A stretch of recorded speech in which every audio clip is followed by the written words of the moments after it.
존경하는 국민 여러분, 우원식 국회의장님과 동료 의원님 여러분, 더불어민주당 익산갑 이춘석 의원입니다. 입춘이 지났음에도 날씨가 매섭습니다. 이 추위가 우리나라의 정치 현실과 어려움을 겪고 있는 국민들의 삶을 표현하는 것 같아 마음이 아픕니다. 정치가 국민의 삶을 걱정해야 함에도 거꾸로 국민이 정치를 걱정하는 우리 현실에 국민들께 먼저 죄송스럽다는 사과의 말씀을 드립니다. 헌법 수호의 책임을 져야 할 대통령이 총칼로 무장한 군인을 동원하여 국회와 중앙선거관리위원회를 점령하는 내란을 일으켰고, 반성하기는 거쳐 사법 절차를 무시하고 헌법재판소 공정성에도 시비를 걸면서 자신의 지지자를 선동하는 내란 상태가 지속되고 있습니다. 이를 막아야 할 위치에 있는 국민의힘 의원들은 충성 경쟁을 벌이듯 앞다투어 구치소를 찾아가서 대통령을 아련하고 헌법재판소 재판관들을 공격하기 시작했습니다. 그것도 모자라 오늘 또 국민의힘 권성동 원내대표와 원내 지도부가 헌법재판소를 항의 방문했다고 합니다. 이러한 대통령과 국민의힘 의도가 무엇이겠습니까? 국무총리 대행인 최상목 부총리가 오늘 본회의에 출석하지 않았습니다. 유감입니다. 며칠 전 열린 국정조사 특위에는 출석하고 이 자리에 나오지 않는 이유는 무엇입니까? 국정조사 특위에는 나오지 않으면 처벌받지 않으니까 나오는 겁니까? 거부권도 선택적으로 행사하고 인사권마저도 선택적으로 행사하더니 이제는 국회 출석까지 선택적으로 행사하고 있습니다. 이런 분에게 대한민국의 운명을 맡겨야 하는지 고민이 더 깊어져 갑니다. 당신의 말 한마디, 행적 하나하나가 역사에 기록된다는 것을 명심하시고 무엇이 국가와 국민을 위한 길인지 깊은 성찰이 있기를 촉구합니다.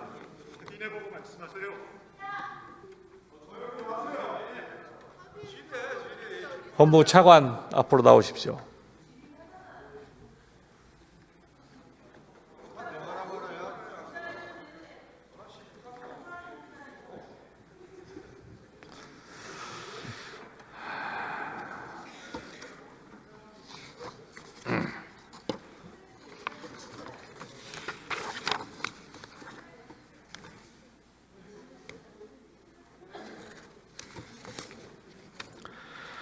대통령 윤석열에 대한 내란 우두머리 공소장 자세히 살펴보셨습니까?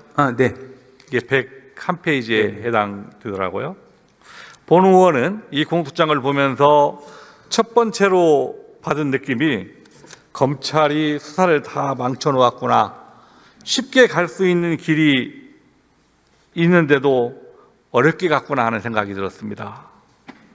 이번 비상계엄과 내란 과정 속에서 가장 중요한 임무를 담당한 사람이 국방부 장관 김용이라고 생각하는데 차관님 동의하십니까? 네, 중요한 역할을 한 것으로 생각합니다. 김용현에 대한 공소장을 보면 이 공소장이 총 83쪽으로 네. 이루어졌습니다. 보셨습니까? 네, 맞습니다. 표지 및 목차, 피고인과 사건 관계인들의 신분 및 지휘 부분이 앞부분 8쪽을 차지합니다. 네. 그리고 그 뒤 74쪽이 내란 부분이고요. 그리고 마지막 딱 이 부분 이만큼 이 직권남용 권리행사 방해죄 부분입니다. 검찰은 내란 수사에 대한 수사권이 없죠. 내란죄에 대한. 기본적으로 직권남용 그리고 이게 경찰 범죄에 대해서는 직접 수사를 할 수가 있고 거기에 대한 관련성이 있다고 판단해서 검찰에서는 이 내란에 대한 수사를 했고 그분에 대한 기소까지 한 것으로 판단하고 있습니다.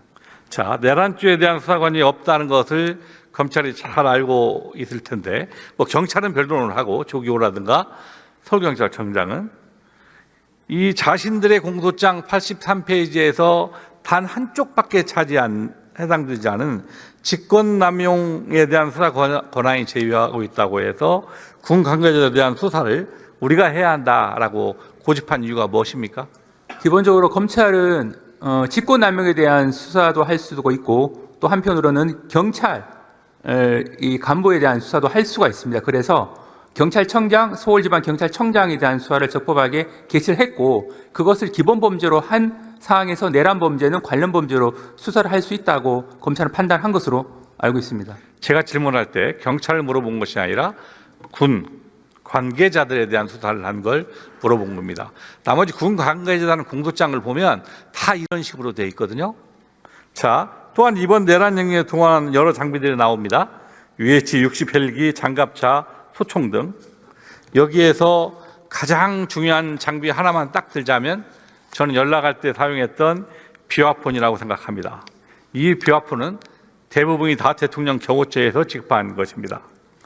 이 경호처에서 지급하는 비화폰은 데이터의 송수신 내용이 철저히 암호화되어 있어서 서버에 접근하지 못하면 복구하더라도 분석할 수 없도록 설계되어 있다는데 맞습니까? 네, 그런 것으로 알고 있습니다. 이것은 거꾸로 비화폰을 운영하는 서버에 접근할 수 있다면 비화폰을 누가 사용했고 언제 사용했고 그 내용이 무엇인지를 쉽게 밝힐 수 있다는 것이죠. 네, 그런 기술적인 부분은 좀 더 살펴봐야 될 것 같긴 합니다만 기본적으로는 큰 틀에서는 맞는 말씀입니다. 네, 차관님, 경찰청 특별수사단이 1월 19일에 김성훈 대통령 경호처 차장에 대해서 윤 대통령 1차 체포영장 집행을 저지한 혐의 특수공무집행장으로 구속영장을 청구했는데 서울 서부지검은 1차 체포영장 집행 당시 현장 체증 기록이 있고 재범 우려가 없다며 구속영장 청구를 하지 않았죠. 맞습니까? 네, 그렇습니다. 그런데 김성훈은 대통령 관저 2차 체포 집행 시에도 체포영장 집행을 저지했습니다. 그 뒤 1월 24일 특수부는 김성훈 차장의 범죄 행위가 충분히 소명되었고 증거인멸 우려가 있다고 영장을 재신청했는데 이미 재범을 저지른 김성훈에 대해서 검찰은 또다시 보완 수사를 요구하며 구속영장을 반려한 사실이 있죠. 네, 그렇습니다. 경찰의 영장 신청에 대해서 검찰이 법원에 영장을 청구해서 기각이 되는 것은 변론으로 하더라도 두 번 모두 영장 자체를 법원에 청구하지도 않고 반려충분하는 것은 쉽게 납득이 안 가는데 어떻게 설명하시겠습니까? 네, 당시 경호청 차장에 대한 영장 범죄 사실은 크게 보면 공무집행 방해 혐의가 한 가지가 있고 또 한 가지는 직권남용 인사권 행사 부분인데 두 가지 부분에 대해서 법리적인 측면에서 보완할 부분이 있다라고 담당 검사는 판단한 것으로 알고 있고 그리고 당해 혐의 사실에 대한 구속영장을 기각한 거는 당해 범죄 사실 자체에 대한 증거인멸 우려가 있다고 판단하지 않은 것으로 보이고 지금 언론에서 나왔듯이 다른 증거인멸했다고 하는 그 부분은 영장이 기재된 혐의 사실 외에 다른 혐의에 대한 부분이라서 담당 검사는 그 부분을 좀 엄격하게 판단하는 것으로 생각하고 있습니다. 그런데 그 뒤 밝혀진 사실을 보면 특수본에서 김용윤 국방부 장관에 대한 압수수색 영장을 검찰에 청구하자 검찰의 고위 간부가 김용현 국방장관에게 비화폰으로 전화를 걸어서 통화한 사실이 있다라고 하는데 맞습니까? 네, 그 부분은 담당 고위 간부가 나와서 그 부분을 설명하고 그리고 전화 통화를 한 바로 다음 날 김용현 국방장관은 특수본의 수사경이 좁혀오자 검찰에 자진 출석가 있죠. 네, 당시 대검 간부가 이 소환을 하기 위해서 연락을 한 것으로 알고 있고 그에 따라서 자진 출석한 것으로 알고 있습니다. 이 검찰 고위 간부 누구입니까? 대검 차장검사 이진동 검사입니다. 지난번에 본인이 이 부분을 충분히 설명. 왜 통화하셨다고 합니까? 기본적으로 그 김영원 전 장관이 연락이 안 되고 해서 담당 이제 검찰 특수본이 구성된 이후에 이 소환 조사를 해야 될 사항인데 연락이 안 되는 상황이 벌어졌습니다. 그래서 대검 차장이 연락처를 받아서 그 연락처로 통화를 했는데 그 이진동 차장검사 이야기로는 그 상대방이 전화한 그 휴대폰이 비화폰이라는 사실은 몰랐다라고 하고 있습니다. 본인은 몰랐다? 예, 본인은 비화폰이라고 하는 것은 사실 알 수는 없거든요. 상대방이 어떤 휴대폰으로 전화를 했는지 여부는 알 수는 없으니까. 그 당시에 그 수사를 해봐야 알겠지만 이 김용현이 사용했다는 비화폰 또 저는 차장이 통화했다는 그 비화폰 외에도 분명히 누군가 숨겨야 할 비화폰의 사용자가 있었을 것이라는 생각을 합니다. 이에 대한 수사의 필요성이 있다고 보이는데 수사하시겠습니까? 그 부분은 앞에서 경호처 차장에 대한 구속영장은 기각했지만 관련 사건에 대한 압수수색 영장을 청구를 해서 필요한 범위 내에서 이 자료는 받아서 분석 중에 있는 것으로 알고 있고, 위원님께서 말씀하신 부분까지 다 수사팀한테 참고할 것으로 생각하고 있습니다. 지금 방금 말씀에서 차관이 비화폰인지를 모르고 본인은 일반 폰으로 전화했다라고 하는데 그 사실입니까? 예, 본인은 그렇게 이제 상대방 본인이 주장하는 겁니까? 예, 그렇게 진술하고 있는 것으로 알고 있습니다. 혹시 검찰 고위 간부와 김용현 장관과 통화 내역이 밝혀질 수 있기 때문에 이 김용 그 차장에 대한 압수수색, 그 서버에 대한 압수수색에 대해서 영장 청구를 반려한 거 아닌가 하는 의혹이 드는데 그에 대해서는 어떻게 설명하시겠습니까? 기본적으로 그 통화한 대검 간부 자체가 일반 휴대폰을 썼기 때문에 그 부분에 대한 휴대폰 통화 내역 조회하면 본인이 통화한 거 나오거든요. 그래서 그 통화 사실을 숨기기 위해서 했다라고 하는 거는 요 수사 실무하고는 다소 맞지 않는 측면이 있습니다. 국민들은 검찰의 수사를 신뢰할 수 없고 무언가 검찰과 대통령실과 경호처와 이런 부분에 거래가 이루어지는 거 아닌가 하는 의심을 갖습니다.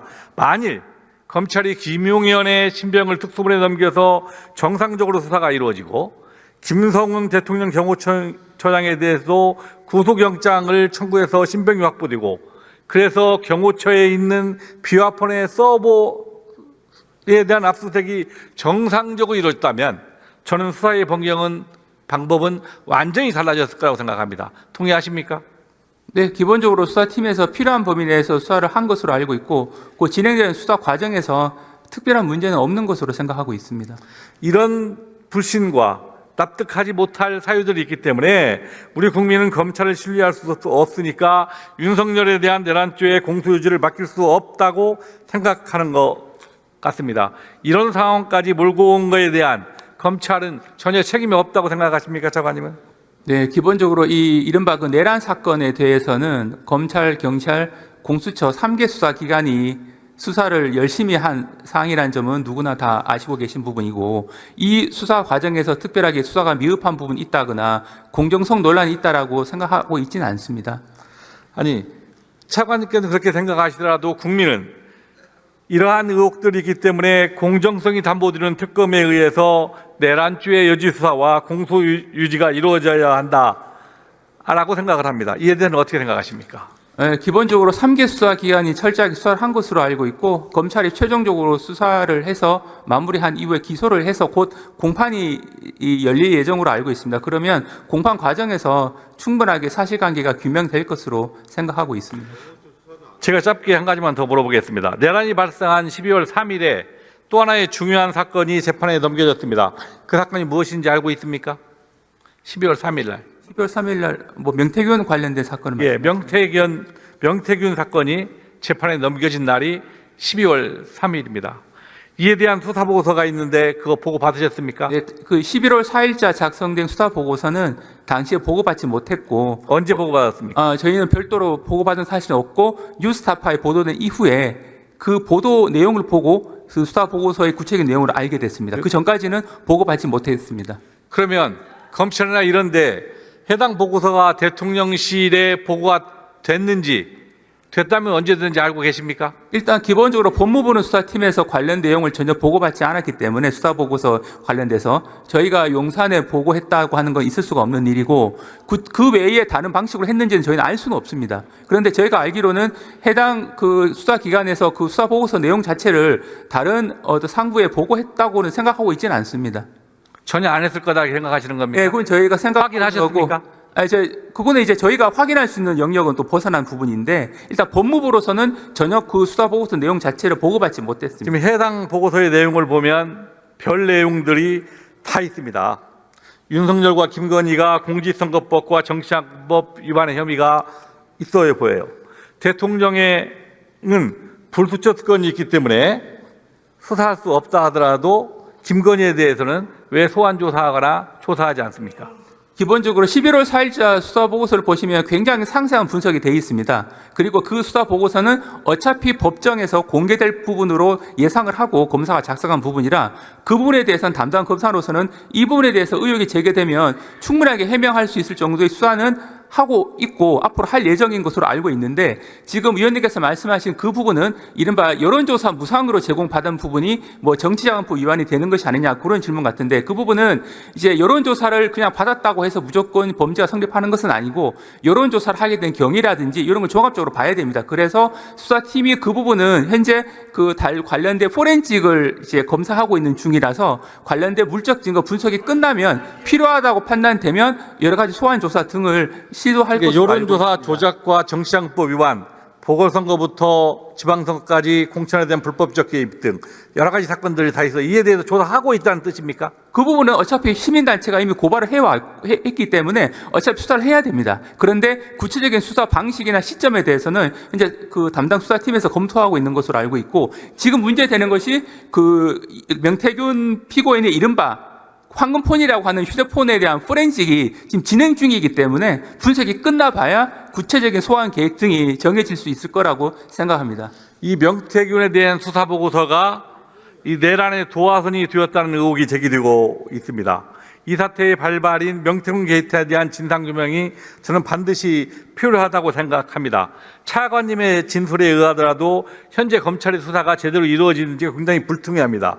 이에 대해서는 명명백백히 진실을 밝히고 있는 명태균 게이트에 대한 특검이 필요하다고 보는 거는 생각하시는데 차관님 생각은 어떠십니까? 네, 기본적으로 특검을 도입하시는 분은 한 두 가지 주장을 하시는 것 같습니다. 첫 번째 주장은 수사가 중단됐다, 특검을 통해서 밝히자는 부분인데 수사는 진행 중에 있습니다. 그리고 또 한 가지 부분은 명태균 피고인 자체가 특검을 통해서 뭔가 진실을 규명할 수 있는 것 같은 연출을 해서 그런 건데, 그런 명태균 피고인 스스로가 12월 12일자로 검찰에 이른바 그 황금폰이라고 휴대폰을 이미 제출했습니다. 그래서 명태균 피고인 측의 주장에 의하더라도 검찰 수사에 대해서는 처음에는 협조할 의사를 분명히 보였고, 그걸 전제로 압수한 이미 제출한 휴대폰을 분석을 해서 저희가 철저하게 수사를 할 것으로 생각하고 있습니다.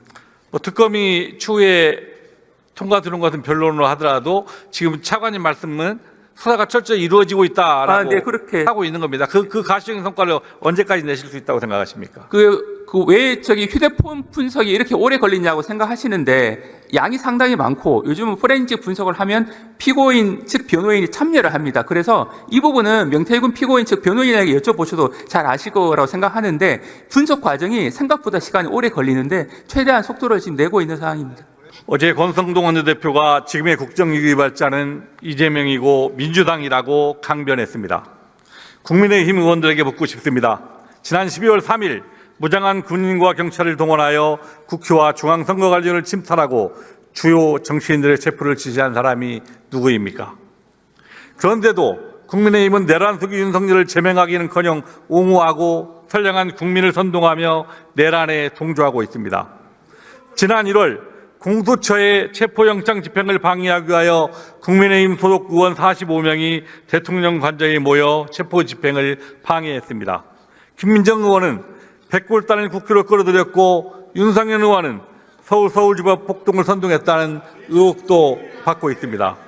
앞다투어 구치소에 있는 대통령을 아련하고도 내란은 국민의힘과는 아무런 관계가 없다고 주장하고 있습니다. 정말 속아 웃을 일입니다. 이제는 최고 헌법기관인 헌법재판소마저 공격하고 있습니다.